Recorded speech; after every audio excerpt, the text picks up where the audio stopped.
เอา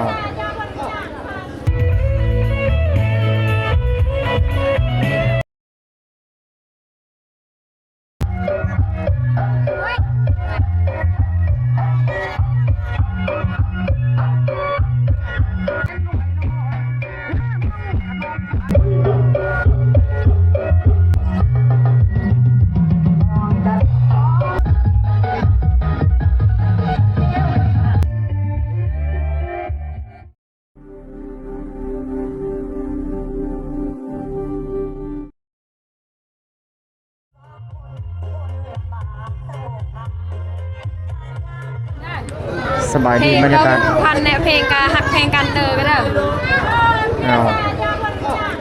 เจ้าเศร้าพี่น้องสบายดีบรรยากาศตอนกลางคืนเด้ออีกหนึ่งคลิปงานกินดองงานแต่งงานอยู่ที่บ้านพ่อนพี่น้องต่อจากคลิปเก่าบ้านคูนกำลังอยู่ในขั้นตอนพาควันทางหน้าวิธีก็คือเจ้าสาวและเจ้าบ่าวเสด็จผูกแขนพี่น้องผูกแขนวันนี้สลีเปิดคลิปช่วงกลางคืนเลยพอดีสวยงามเวลาพี่น้องแขกคนนี่เริ่มมาลายแล้วก็เริ่มมาร่วมในงานบานพ่อนอีกครั้งหนึ่งเทื่อหนึ่งให้เราให้รวยความเจ็บเจ้าใดความภัยยามีสำหรับผู้สร้างครอบครัวไม่วัสนาเจ้าสาวก็เชิญทั้งเจ้าบ่าวเจ้าสาวนี่เข้าสู่พ่อพันธุ์วัสนาผู้แข่งก่อนเลยก็สิจัดรอบระวงสามารถทีว่าท่านจะได้แก่เป็นเกียรติผู้สร้างครอบครัวไม่เนาะหรือว่าผู้สมรสไม่พี่น้องเนาะ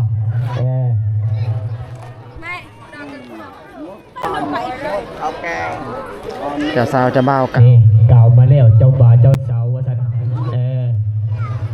นางเลยเรียกกันจอกเคยรู้นางเรียกกันดื้อกับพวกเจ้ากันพี่บอลพวกเจ้าฮะ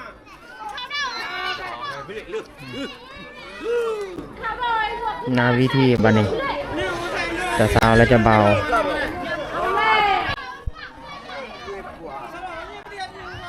วันนี้ขอเฮ็ดเชิญเด้อผู้แสผู้สาวผู้เฒ่าผู้แก่เนาะปัดได้สิบมิตรไก่เคียงที่ได้มาร่วมงานในค่ำคืนมื้อนี้สันเนาะขอเฮ็ดเชิญผู้แคนเจ้าบ่าวและเจ้าสาวว่าซั่น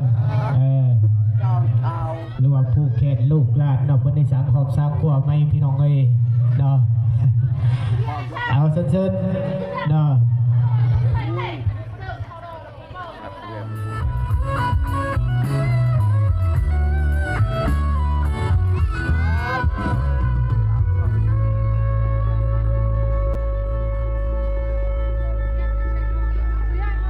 น้อย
คือ4 เมตรแล้วเนาะ4 ทาน 5 ทานนี่เอามาแล้วพี่น้องเลยยืนพิษแถวเนี่ยเด้อยืนพิษแถวเนี่ยทั้งอันนะเจ้าเบาเนาะแล้วก็ไอ้ป้อนเจ้าเบามายื่นต่อ ต่อหน้าเจ้าสาวว่าซั่นเอาผู้บ่าวนี่มาเลี้ยงแถวแน่ผู้บ่าวเว้ยผัวกับเมีย อย่าอายหลายผู้สาวว่าซั่น ผัวกับเมียดื้อปาริกัน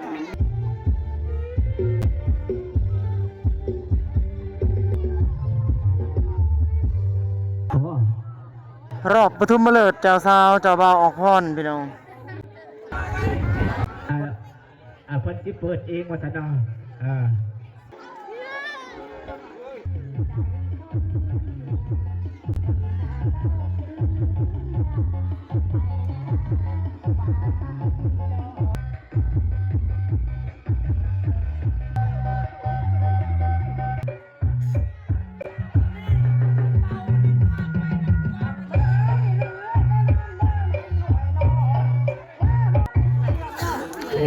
บรรยากาศทั้งนอกอันนี้เขาคลายเครื่องกันนี่งานนี่พี่น้องถือว่ามีการคลายเครื่องในลักษณะแบบนี้อีกบัดนี้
มาเบิ่งทางรถเขาเกี่ยมเครื่องคองไปที่บ้านเจ้าบ่าวได้นี่สิส่งเจ้าสาวแล้วพี่น้องตอนเช้านะเต็มหมดเลยเครือมอนหีดคองประเภทนี้พี่น้องก็จะมีเครือมอนกระตาเครื่องเจ้าสาวแล้วเจ้าบ่าวไปที่บ้านเจ้าบ่าวแล้วพี่น้องนี่เจ้าสาวสิขึ้นรถแล้วนะบัดนี้เจ้าสาวขึ้นรถแล้วพี่น้องขั้นตอนงานกินดองเจ้าสาวต้องไปใส่ชีวิตที่บ้านของเจ้าบ่าวพี่น้อง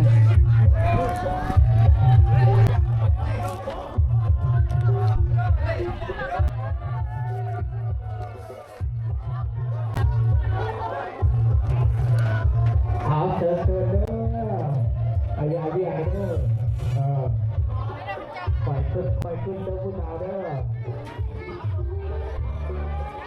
รถกับพี่เจ็บแม่ผมเด้อ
จากที่งานแล้วหรือว่าสำเร็จกลุ่มหนึ่งบ่ได้ไปเพิ่นก็ทำอาหารอันนี้บอนที่เขาทำอยู่ก็กินอาหารเขาขึ้นไปทำอาหารใหญ่สัตว์ใหญ่งัวควายครับขึ้นไปเฮ็ดในจุดนี้แหละนี่แหละความแตกต่างในคลิปนี้ก็จะสร้างตัวนี้ขึ้นมาถ้าว่ามีงานเขาสร้างตัวนี้ขึ้นมาเขาขุดเขาฝังลักข้างนี้ตัดไม้จากพื้นป่าก็เอาแปลนมาปูทำอาหารตอนเช้าตอนกลางคืนก็ทำเฮ็ดในจุดนี้แหละคือว่าเป็นฮิตของประเพณีในจุดนี้กูมือกำลังสำเร็จเนื้ออยู่ขยะขี้เยอะในเต็มหมดพี่น้องอนุญาตนำแล้วงานนี่เพิ่นจะรักษาอนามัยในเขตเรือนเจ้าภาพเลยแหละส่วนทีมงานพวกเฮานี่ถือว่าเขาพรจะเช้าขึ้นรถจะเบาไปที่บ้านของเจ้าบ่าวแล้วอันนี้ก็กู้เครื่องเสียงนะระบบเครื่องเสียงในพวกเรากู้เครื่องเสียงทั้งตู้นี่ก็ขึ้นวัดเลยมันมีแต่ขึ้น power บัดนี้สิกลับบ้านคือกันพี่น้องคลิปนี้ไว้เจอกันใหม่เนาะพี่น้องเนาะบัดนี้บ้านพรจุดนี้